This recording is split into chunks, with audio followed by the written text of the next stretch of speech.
제가 국민학교를 다녔을 때, 저는 초등학교를 다니지 않았습니다. 국민학교를 다녔어요. 근데 국민학교 때 제 생각엔 국민학교 한 1학년인가 2학년 때 일이었던 것 같아요. 이 학교에 갔더니 선생님께서 가운을 적어오라라는 그런 숙제를 내주셨습니다. 그래서 집에 가서 아버지께 아버지, 우리 집에 가운이 뭐예요? 좀 알려주세요라고 했더니 저희 아버지께서 좀 서당을 다니셔서 이 필체가 좋으세요. 그러더니 한자로 가와 만사성이라는 이 한자를 적어 주셨어요.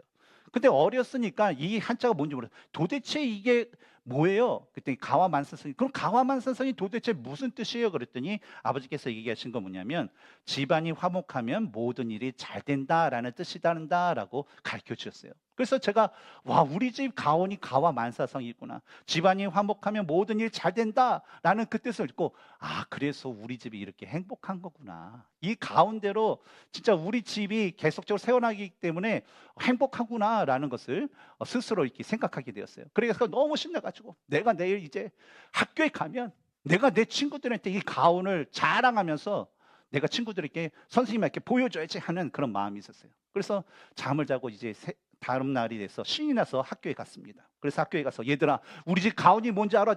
한번 봐봐 하면서 가온을 쫙 보여줬는데 다른 아이들과 비교해 볼 때 저는 깜짝 놀라게 됐어요. 왜냐하면 저희 반의 50% 이상의 아이들이 가진 가온이 뭐냐면 가와 만사성이었기 때문이었습니다.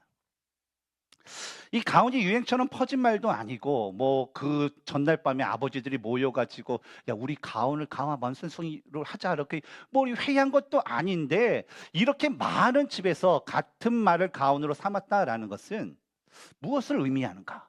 바로 이 한국 사람에게 있어서 가정의 화목이 그 무엇보다도 중요하다는 그 가치관이 우리 한국 사람들에게 있다라는 것을 저는 깨닫게 되었어요.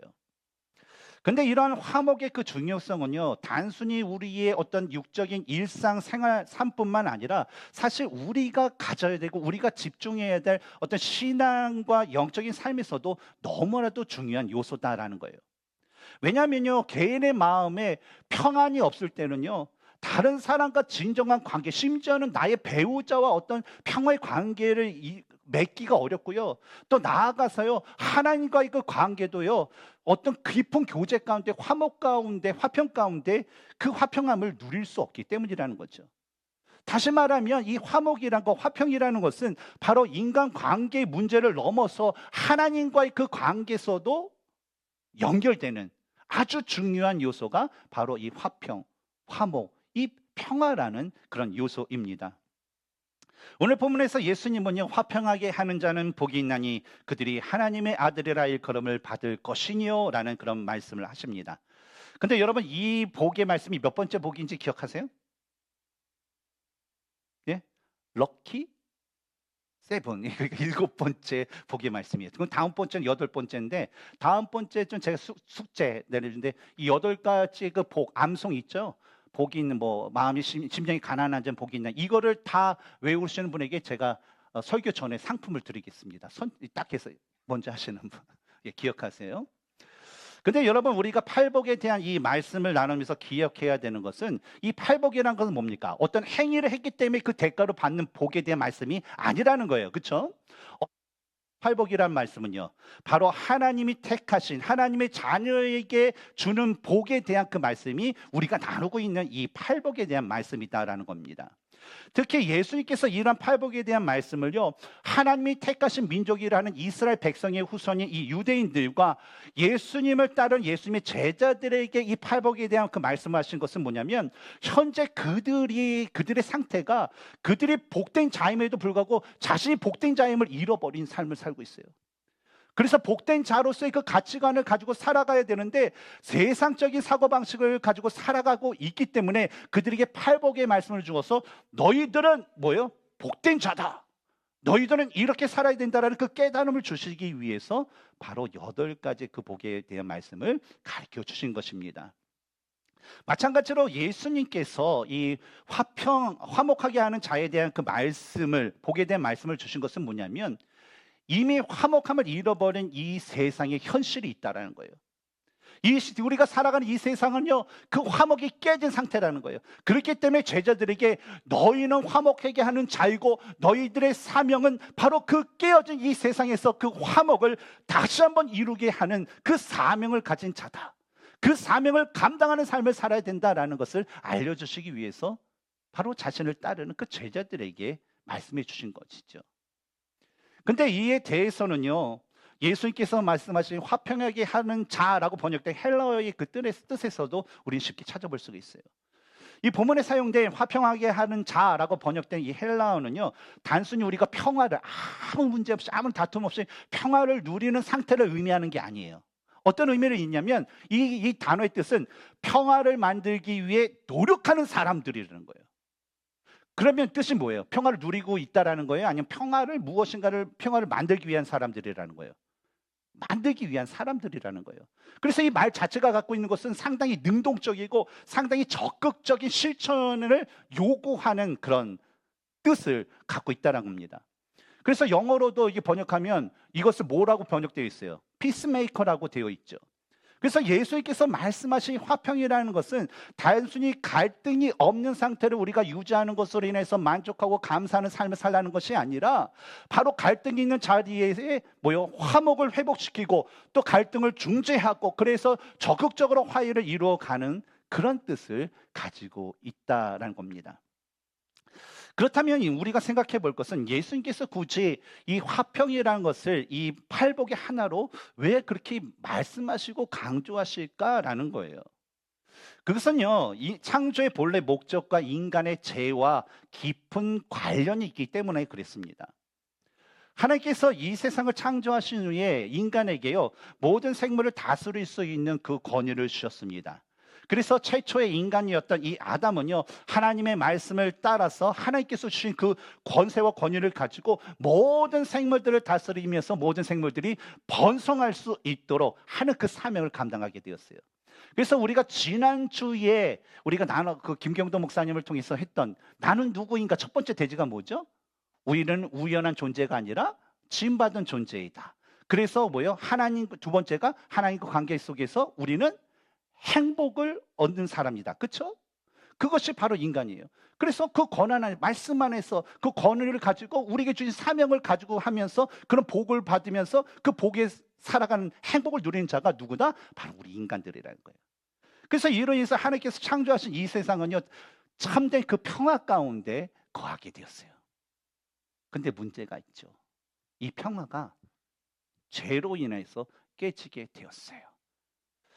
아담과 하와가 하나님의 말씀에 불순종하고 자신의 뜻대로 행함으로 인해서 하나님의 뜻에 따라 유지되었던 이 화목이라는 것이 그만 깨지게 되었다는 거예요. 그래서 지난주에 성경 공부 세 번째 대지 뭡니까? 하나님을 거역하면 어긋난 삶을 산다. 진노가 임하게 됐죠. 그래서 이런 평화가 깨지게 되자마자 아담과 하와가요, 하나님의 말씀에 이 불순종함을 있어 그의 영향력이 그의 자녀들인 이 가인과 아벨에게도 임하게 되었어요. 가인과 아벨이 뭐예요? 가인이 아벨을 죽였죠. 왜요?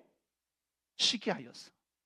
근데 이 가인이 아벨을 죽였던 것처럼 그 이후에 모든 인간들은요, 자신의 그 정욕을 채운 데 있어서 방해되는 어떤 다른 사람을 미워하게 됐고요, 심지어는 그 사람을 죽이는 일까지 그냥 함부로 하게 되는 그 파멸에 이르게 되었다는 겁니다.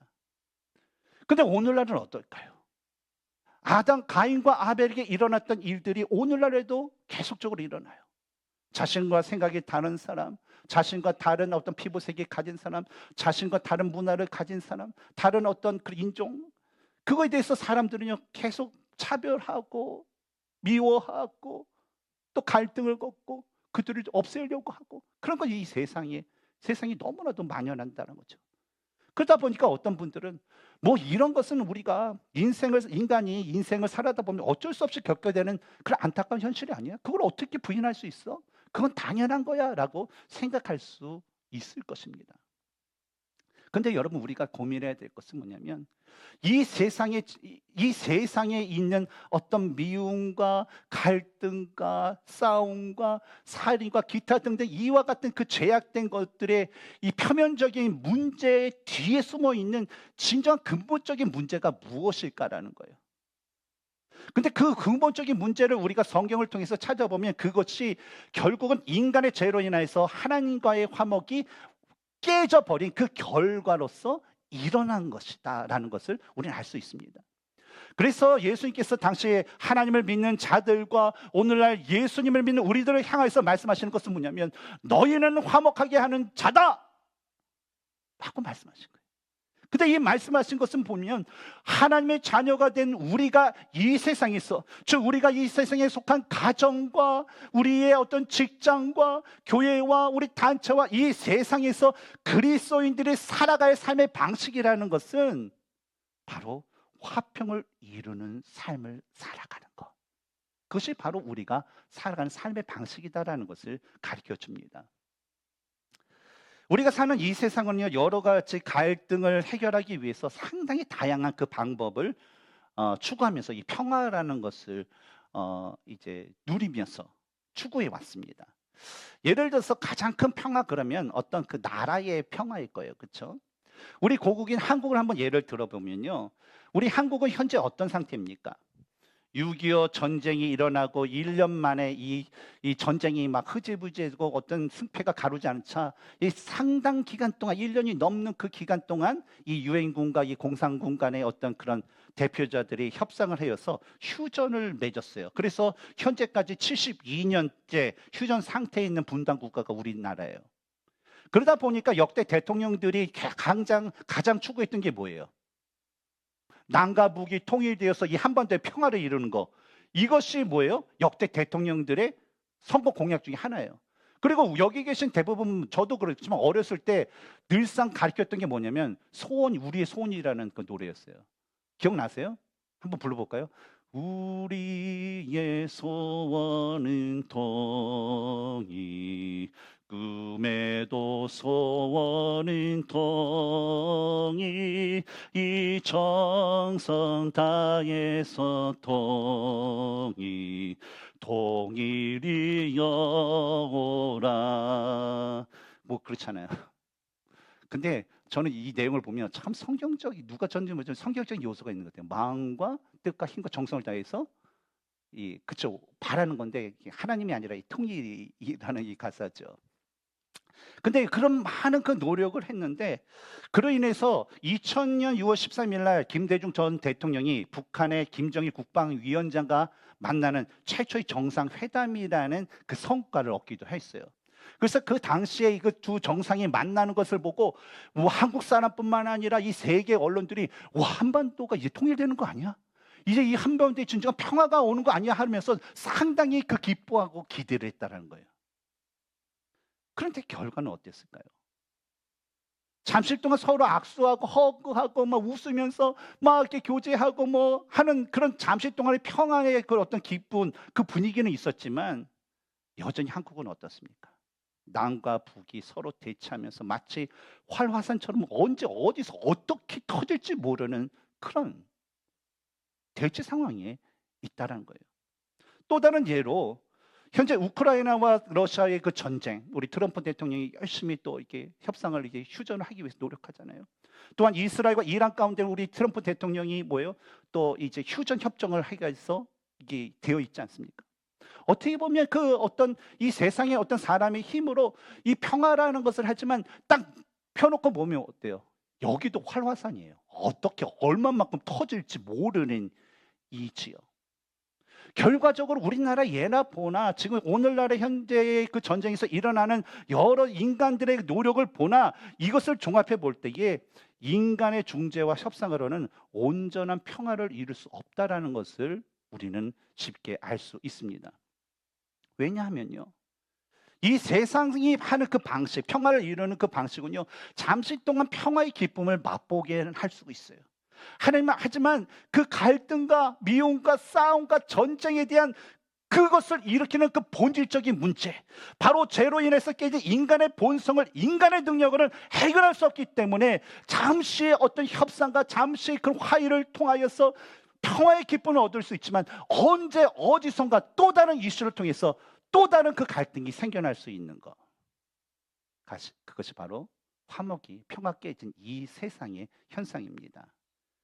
그렇다면 우리는요, 화목해 하는 자로서 어떻게 살면서 그 사명을 온전히 감당할 수 있을까라는 거예요. 본질적인 문제죠. 우리는 이에 대한 대답을요, 바로 예수님의 모습을 통해서 찾아볼 수가 있습니다. 첫 번째로 예수님은요, 하나님의 말씀대로 말하고 행함으로 화평케 하는 그 사역을요, 완성하셨어요.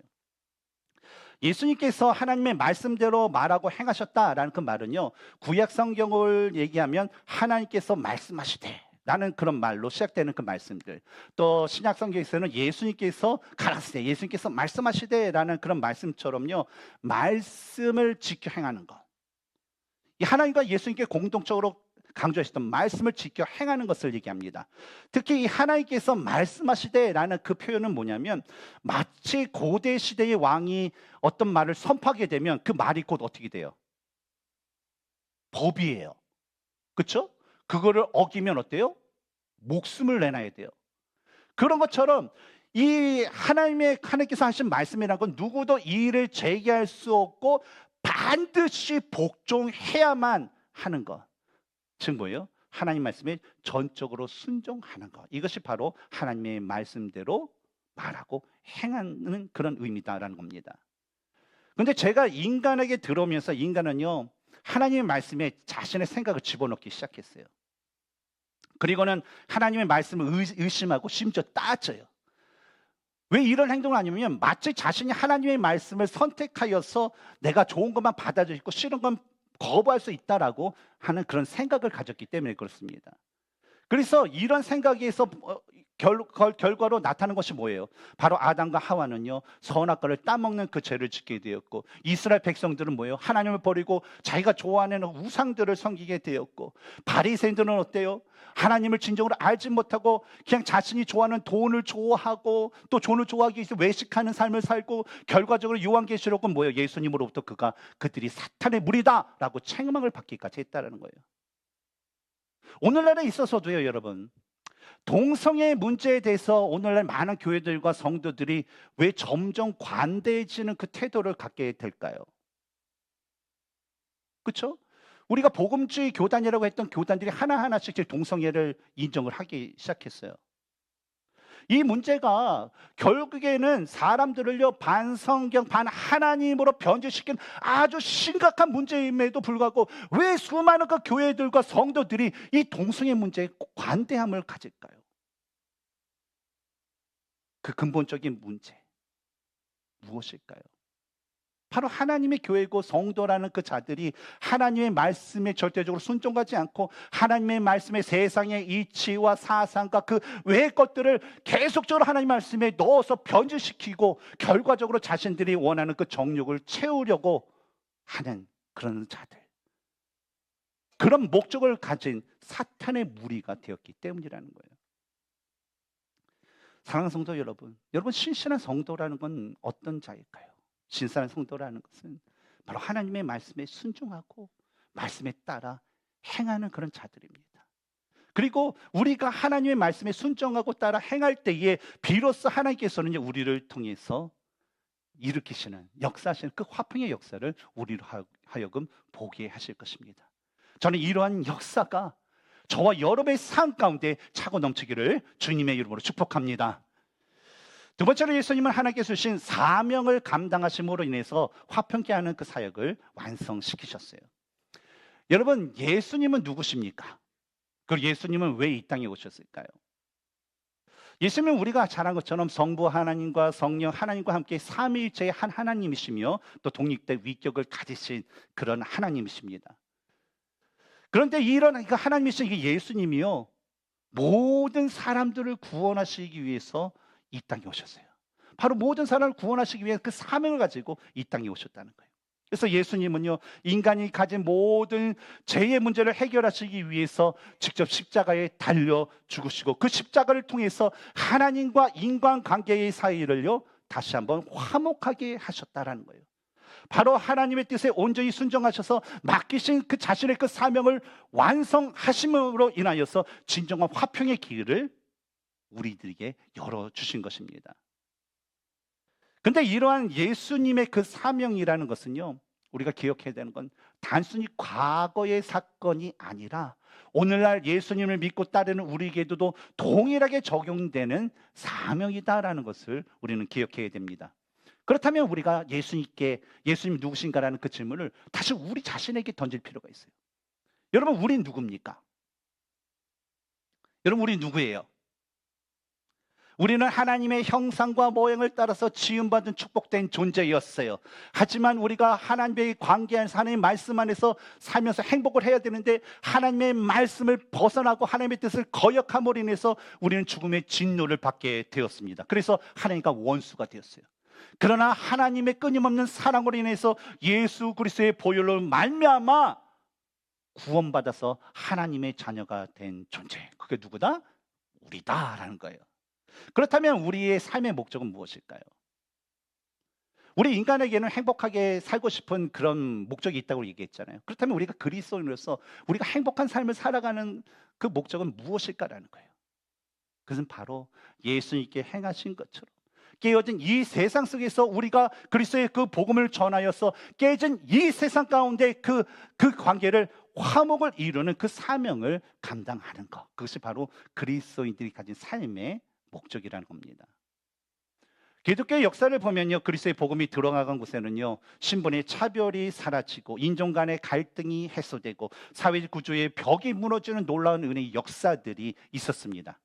근데 이런 역사 가운데 우리가 기독교의 역사를 보면 그런 은혜 역사가 있는 곳에 사탄이요, 그 은혜 역사가 있는 곳에 틈을 타서요, 다시 그곳에 분열을 일으키고 다시 그곳에 다툼을 일으켜서 복음의 열매를 훼손시키는 그 공격도 여전히 있었다는 거예요.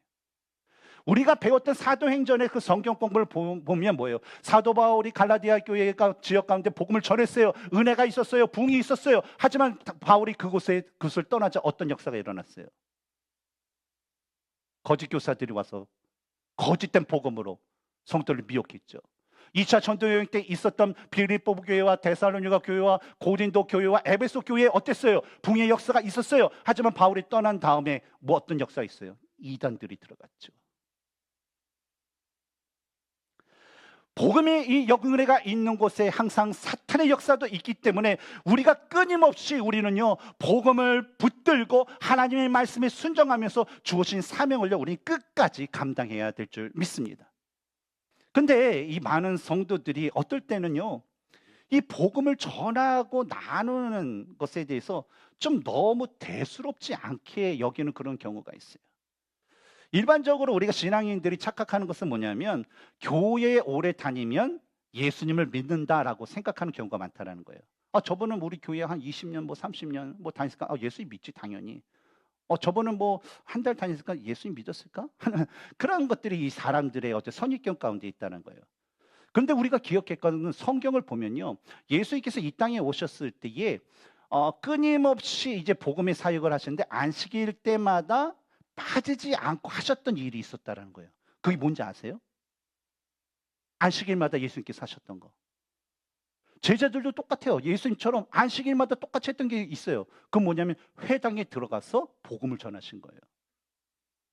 그럼 우리가 생각해 볼 건 뭐냐면 예수님이 하나님 뭐 길거리에서 뭐 시장에서 공터에서 뭐 복음을 전한다 그러면 아예 하나님을 믿지 않으니까, 예수를 믿지 않으니까 전할 수 있었다라고 생각할 수 있죠. 근데 하나님을 믿는 사람들이 모였고 하나님의 자녀고 하나님의 의인이라고 있는 사람들이 모인 그 회당에서 왜 예수님의 제자는 복음을 전하기에 힘썼을까라는 거예요.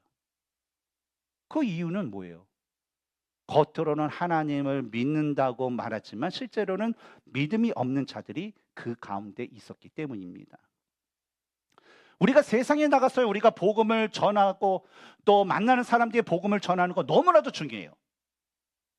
그러나 우리가 잊지 말아야 될 것은 뭐냐면 우리의 교회 안에도, 우리의 가정 안에도, 내가 교제하는 형제와 자매들 가운데서도 여전히 예수님을 믿지 않는 잃어버린 영혼이 있을 수 있다는 거예요. 그래서 가정 모임을 할 때마다 또 교회에 속한 성경 공부나 점심 교제나 목장 모임이나 그 외 모임에서 우리가 항상 잊지 말고 항상 나누고 우리가 전해야 될 것이 뭐예요? 복음이라는 거예요. 우리가 모일 때마다 잊지 않고 나눠야 될 것은 뭐냐면 말씀을 통해서 하나님께서 나의 삶 가운데 어떻게 역사하셨는지 그 말씀의 은혜, 하나님의 은혜가 있어야 된다는 거예요. 왜냐하면 여러분, 복음이 빠진 교제는요, 항상 사탄이 틈탈 여지가 생겨요. 우리가 농담 삼아서 그랬잖아요. 세 사람이 있을 때 화장실 가지 말라고 그래요. 왜 가지 말라고 그래요? 나머지 두 사람 화장실 간 사람 뒷담화 하는 거. 그러니까 교제 끝나면요, 항상 인간은요 구습을 쫓는 그런 강한 힘이 있기 때문에 뭐예요? 복음적인 얘기를 안 하면 세상적인 얘기하고, 세상적인 얘기하면 뭐 하여튼 뭐 미움 뭐 그런 거 얘기할 게 없어요. 또 그게 또 재미있어 하고. 그렇기 때문에 복음에 빠지는 곳에는 항상 사탄이 틈타서 우리를 미혹하고 우리를 죄에 빠질 수 있게 만드는 그 찬스가 있기 때문에 어때요? 우리는요 잊지 말고 나눠야 될 것이 뭐? 복음. 항상 잊지 말고 나눠야 될 것이 하나님의 은혜임을 우리는 기억해야 됩니다. 사랑하는 성도 여러분, 여러분의 삶이 예수님께서 말씀을 화목케 하는 자의 삶이 되기를 원하십니까? 아마 여러분, 우리 모든 신앙이라면 예수님께서 말씀하신 그 사람의 모습으로 되기를 원할 거예요.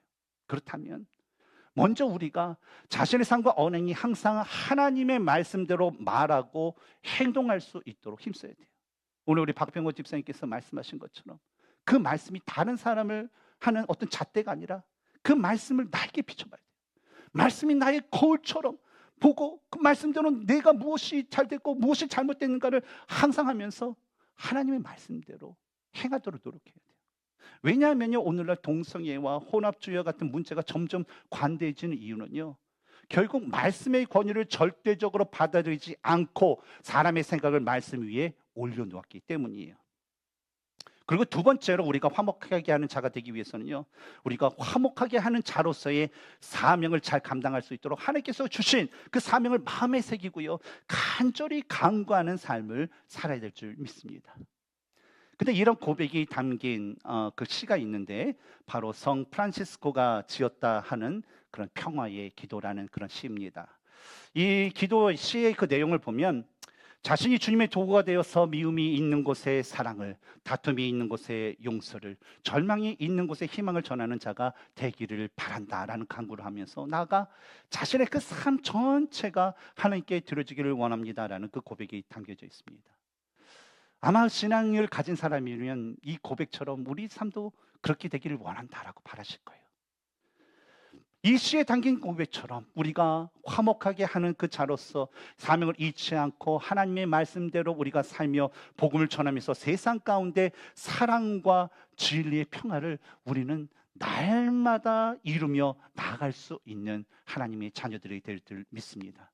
우리가 우리 삶 가운데서 이런 노력을 할 때에 우리는요, 하나님의 은혜로 진정으로 하나님의 자녀다라는 그런 일컬음을 받을 수 있고, 하나님의 그 나라가 바로 우리를 통하여서 이 땅 가운데 이루어지는 그 놀라운 은혜의 역사를 우리는 경험하게 될 것입니다.